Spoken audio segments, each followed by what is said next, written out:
अस्सलाम वालेकुम क्लास।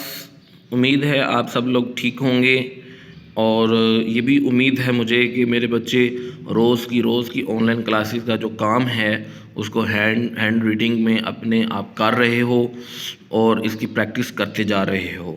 जी मेरे बच्चों, आज का जो हमने टॉपिक शुरू किया है क्वाड्रेटिक इक्वेशन का जो चैप्टर है उसका solution of quadratic equation by completing the square. जी मेरे बच्चों, लास्ट लेक्चर में हमने फैक्टराइजेशन कंप्लीट की। हमारा फैक्टराइजेशन का जो चैप्टर है लेक्चर है वो कंप्लीट हो गया है। अगर फैक्टराइजेशन में अभी भी किसी को प्रॉब्लम है तो मेरे बच्चे अभी फिर भी आप डिस्कशन ग्रुप में पूछ सकते हो और उसकी प्रैक्टिस कर सकते हो। मेरे बच्चों, अब हम आज स्टार्ट करते हैं कंप्लीटिंग द स्क्वायर। जब हमने कंप्लीटिंग द स्क्वायर करना है देन हमने सोल्यूशन फाइंड करना है क्वाड्रेटिक इक्वेशन का। जी मेरे बच्चों, इसका मेथड आपको पहले गौर से समझो। क्वाड्रेटिक इक्वेशन को सोल्व करने का जो सेकंड मेथड है कंप्लीटिंग द स्क्वायर। जब कंप्लीटिंग द स्क्वायर आपको क्वेश्चन वो पूछेंगे तो आपने चंद स्टेप्स फॉलो करने हैं और आपका क्वेश्चन मेरे बच्चे सोल्व हो सकता है। अब हम क्वेश्चन स्टेप्स जो हैं उनकी तरफ बढ़ते हैं। वो स्टेप क्या है? पहला स्टेप मेरे बच्चों, पहला स्टेप क्या कह रहा है? Write the quadratic equation standard form. जी मेरे बच्चों, जैसे आपको फैक्टराइजेशन का आपने चैप्टर लेक्चर लिया था कि उसमें आपको क्वेश्चन दिया जाता था किसी भी फॉर्म में, आप सबसे पहले क्या करते थे? स्टैंडर्ड फॉर्म क्वाड्रेटिक इक्वेशन में लेके आते थे। इसी तरह कंप्लीटिंग द स्क्वायर जो आपका मेथड है उसका पहला स्टेप यही है। अगर आपको क्वाड्रेटिक इक्वेशन दी गई है तो मोस्ट वेलकम। अगर आपको क्वाड्रेटिक इक्वेशन नहीं दी गई तो आपने स्टैंडर्ड फॉर्म में क्वाड्रेटिक इक्वेशन जनरेट करनी है। जी मेरे बच्चों, ठीक है।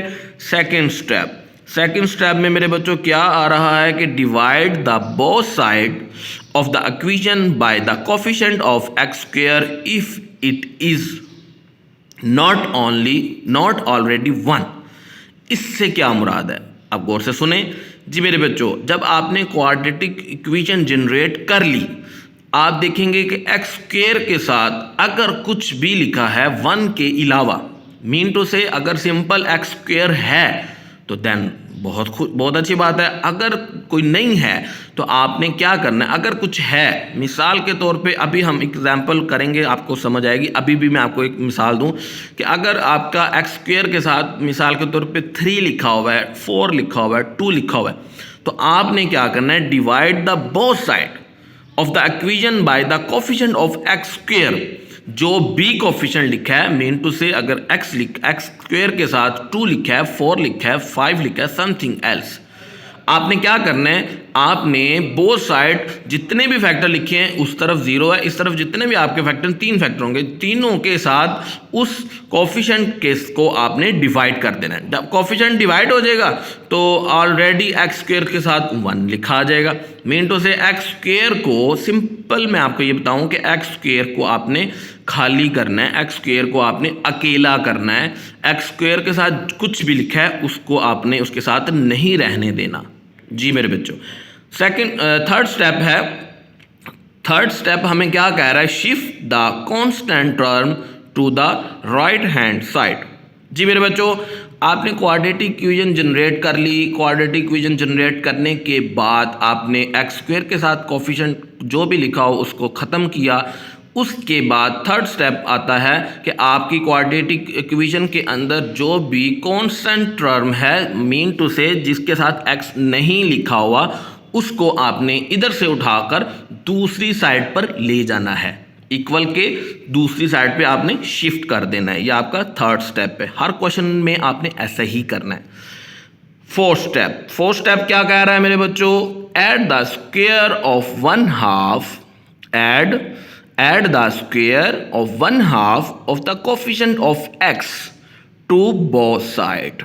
जी मेरे बच्चों, ये स्टेप बहुत इंपॉर्टेंट है, इसको गौर से सुनो। एड द स्क्वायर क्या कह रहे हैं? Add the square of 1/2। आपने क्या करना है मेरे बच्चों? बोथ साइड पे 1/2 मतलब 1/2 को आपने स्क्वायर के साथ 1/2 का होल स्क्वायर को आपने बोथ साइड पे आपने मल्टीप्लाई कराना है। और मल्टीप्लाई ऐसे कराना है, मल्टीप्लाई कराने से पहले आपने उसको x के कोफिशिएंट के साथ, क्वाड्रेटिक इक्वेशन के अंदर आपकी जो x के साथ वैल्यू है पहले आपने इस फैक्टर को उस 1/2 को उससे मल्टीप्लाई कराना है, जो आपका आंसर आए उसका आपने स्क्वायर प्लस राइट साइड पे भी करना है और लेफ्ट साइड पे भी आपने करना है। जी आपको ज़्यादा ब्रीफली जो है मेरे बच्चों वो क्वेश्चन आप करेंगे तब आपको समझ और मज़ीद लग जाएगी। फिफ्थ स्टेप में क्या कह रहा है, write the left hand side as complete square and simplified the right hand side. ये मेरे बच्चों लेफ्ट हैंड साइड पे आपका स्क्वायर जो आप देखोगे क्वेश्चन सॉल्व करोगे तो आपका कंप्लीट स्क्वायर बन रहा होगा। ठीक है, कंप्लीट स्क्वायर कैसे, a की 2 प्लस b की 2 प्लस 2ab, ये वाला स्क्वायर a प्लस b का होल स्क्वायर, ये वैल्यू आपकी बन जाएगी। तो आपने उसका कंप्लीट द स्क्वायर कर देना है और राइट साइड पे आपने उसको सॉल्व करना शुरू कर देना है इक्वेशन को। सिक्स स्टेप में मेरे बच्चों क्या कह रहे हैं, take the square root on both side and solve for x। Then आपने सिक्स स्टेप में क्या करना है मेरे बच्चों, आपने दोनों साइड्स पे, जब आपने फिफ्थ स्टेप में आपने कंप्लीट स्क्वायर बना लिया, a प्लस बी का होल स्क्वायर आपने लिख लिया, दूसरी साइड पे आपने कुछ सॉल्व किया, कुछ वैल्यूज बनी, तो आपने क्या करना है, टेकिंग द स्क्वायर रूट ले लेना है दोनों साइड पे। जब आप स्क्वायर रूट ले लेंगे तो इस साइड पे जो स्क्वायर आपने कंप्लीट किया वो अंडर रूट के साथ कट जाएगा और दूसरी साइड पे आपने सॉल्व करना है और आपने x की वैल्यू फाइंड कर लेनी है। जी मेरे बच्चों, ये आप एक एग्जाम्पल भी हम आज साथ करते हैं। आज हमने मेथड्स स्टेप्स समझे हैं और उन्हीं स्टेप को कंप्लीटिंग द स्क्वायर के जो स्टेप्स हैं उन्हीं को फॉलो करते हुए आपने ये एग्जाम्पल सॉल्व करनी है। जी मेरे बच्चों, ये आपके पास एग्जाम्पल आपने लिख ली सोल्यूशन में, उन्हें क्या दिया, कहा क्या गया है, solve the equation this by completing the square. Completing the square के साथ आपने इस इक्वेशन को सॉल्व करना है।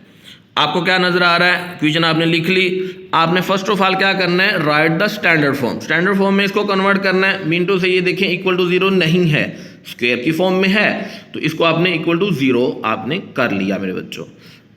सेकंड स्टेप क्या है, सेकंड स्टेप में हमने क्या कहा था कि आपने एक्स स्क्वायर के साथ जो भी कोफिशिएंट लिखा है उसको आपने खत्म करना है, एक्स स्क्वायर को अकेला करना है। ठीक है, आपने उसके साथ 3 लिखा हुआ था, ठीक है 3 लिखा हुआ है, आपने 3 को पूरी इक्वेशन के साथ और बोथ साइड पे आपने डिवाइड कर देना है।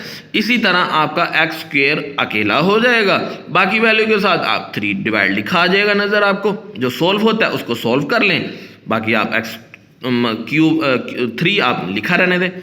देन थर्ड स्टेप क्या था, शिफ्ट द कांस्टेंट टर्म यहाँ पे क्या है -5, दूसरी साइड पे राइट साइड पे लेके जाएंगे तो +5 आ जाएगा। स्टेप फॉलो करते जाओगे मेरे बच्चों, क्वेश्चन हल होता जाएगा, कोई प्रॉब्लम नहीं होगी। और आपने ये भी गौर करना है, आप ये तो मैंने एग्जाम्पल के साथ आपको स्टेप साथ लिख देंगे आपकी आसानी के लिए, आपने क्वेश्चन में स्टेप नहीं लिखने, जस्ट आपने अपने दिमाग में उसको पढ़ के आगे क्वेश्चन सॉल्व करते जाना है। देन मेरे बच्चों फोर्थ स्टेप क्या कर रहा है, adding the square of 1/2 of the coefficient of x. ये मेरे बच्चों ये वाला स्टेप बहुत समझने वाला है। क्या कह रहे हैं, एडिंग द स्क्वायर ऑफ 1/2, ये जो आपके साथ x के साथ कोफिशिएंट ऑफ x के साथ जो भी वैल्यू लिखी है, यहाँ पर हमारी लिखी है 4/3x। ठीक है, 4/3 को फर्स्ट ऑफ ऑल हमने 1/2 के साथ पहले मल्टीप्लाई कराना है, एडिंग द स्क्वायर, फिर उसके बाद आपने एडिंग कर देनी है, जो भी वैल्यू बनेगी मल्टीप्लाई कराने के बाद। यहाँ पर 4/3 है तो 1/2 को इसके साथ मल्टीप्लाई कराया तो 1 × 4 4 बन गया, 3 × 2 6 बना, 4/6 आ गया था। 4/6 जो आया है वो हमने बोथ साइड पे उसका स्क्वायर कर देना है, ऐड बोथ साइड पे। आपने 1/2 का स्क्वायर सिंपल दोनों साइड पे मेरे बच्चों आपने ऐड नहीं करना। फर्स्ट आपने क्या करना है, एक्स के साथ जो भी कोफिशिएंट लिखा हुआ है पहले 1/2 को उससे मल्टीप्लाई कराना है। अगर कुछ कटिंग होती है तो कटिंग करनी है, सिंपलीफाई। अगर नहीं होती, मिसाल के तौर पे यहाँ पे 4/6 था तो हमने 4/6 एज इट इज लिख दिया। ठीक है मेरे बच्चों, हम अब स्क्वायर ले लिया। फिफ्थ स्टेप हमारा क्या है कि right the left hand side the completing the square, simplify right hand side. Left hand side पे मेरे बच्चों ये देखो, ये हमारा फोर्थ स्टेप था। जब हमने ये लिखा ना तो आप देखो, इसको गौर करो तो ये आपका कंप्लीट स्क्वायर बन रहा है। x + 4/6 का होल स्क्वायर। आप इसको खोलेंगे, स्क्वायर ओपन करेंगे तो मेरे बच्चों यही वाली वैल्यूज़ बनेगी। ओपन करके देखना, अगर ना समझ आए तो मुझसे रब्ता कर लेना। और राइट साइड पे आपने क्या किया, 4/6 का होल स्क्वायर था, 4 का स्क्वायर 16 और 6 का स्क्वायर हमने ले लिया 36। देन हमने इस साइड पे लेफ्ट हैंड साइड को कुछ नहीं किया, राइट हैंड साइड हमने सोल्व की तो हमारे पास आंसर आया 196/36। देन हमने क्या किया मेरे बच्चों, लास्ट स्टेप हमारा क्या कह रहा था कि taking the square root on both side, then solve it. हमने क्या किया, दोनों साइड पे स्क्वायर रूट लिया मेरे बच्चों।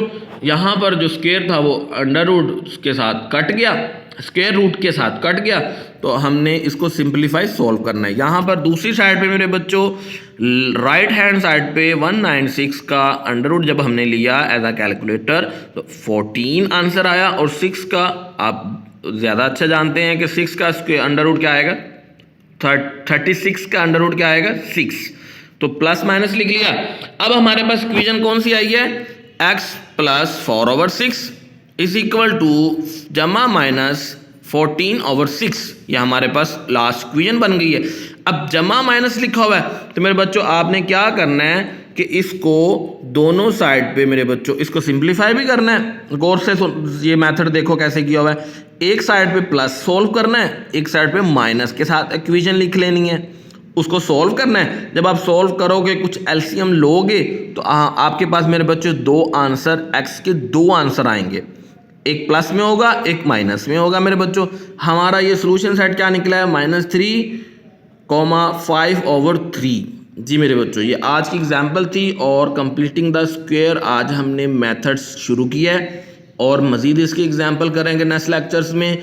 तो आपने क्या करना है मेरे बच्चों, आज आपने इसके स्टेप्स को याद करना है और एग्जाम्पल को गौर से समझना है कि ये एग्जाम्पल हमने कैसे की है, और कंप्लीटिंग द स्क्वायर जो भी अगर आपको क्वेश्चन आ जाए तो इन्हीं स्टेप को आपने फॉलो करना है। इन्हीं स्टेप को अगर आप फॉलो करोगे तो आपका आंसर मेरे बच्चों आसानी से आ जाएगा।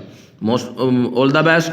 और साथ में लास्ट पे आपको ये भी बता दूं मेरे बच्चों, ऑनलाइन क्लासेस आपकी चल रही हैं, ये आपके ऊपर बहुत ज़्यादा इम्तिहान है अब आपका कि आपने घर बैठ के सेल्फ स्टडी करनी है। जो भी आपको लेक्चर्स मिलें आपने उसको राइट करना है अपने रजिस्टर्स पे। मैथ आप जितना भी लिखोगे आपको मेरे बच्चे आएगा, अगर आप हैंड रिटन नहीं आप प्रैक्टिस करोगे तो मेरे बच्चे जहन से निकल सकता है। तो प्रैक्टिस करें। All the best. अल्लाह हाफिज़।